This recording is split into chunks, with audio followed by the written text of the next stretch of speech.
What happens when two columns are placed very close to each other or when the soil is too weak to support separate footings? In such cases, engineers use combined footing.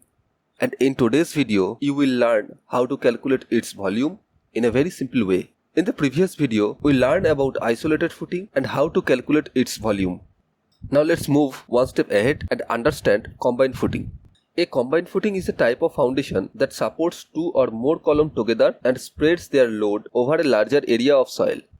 This helps in maintaining stability when individual footings are not suitable. In real construction, combined footing is used only when it becomes necessary. For example, when two columns are so closed that their isolated footing overlap, or when the soil bearing capacity is low and requires a larger base. It also needs when a column is located near a boundary wall or existing structure where footing cannot be extended freely.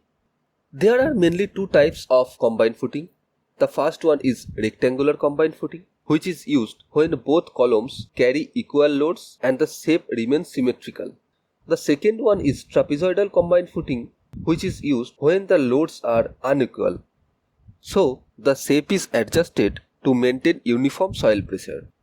Now let's understand the calculation of volume.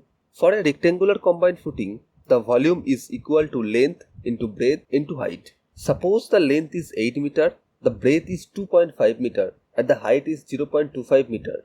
When these values are multiplied together, the volume comes out to be 5 cubic meter. Now let's move to the most important part, which is trapezoidal footing. In trapezoidal footing, the width is not the same at both ends. So we take the average of the two widths into length into depth.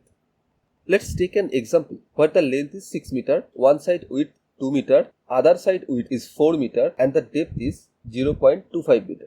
Substituting the value to the formula 1 by 2 into 2 plus 4 into 6 into 0.25. The final volume comes out to be 4.5 cubic meter. So this is how you can easily calculate the volume of combined footing, whether it is rectangular or trapezoidal. If you found this video helpful, make sure to like, share and subscribe. Learn smart, build strong.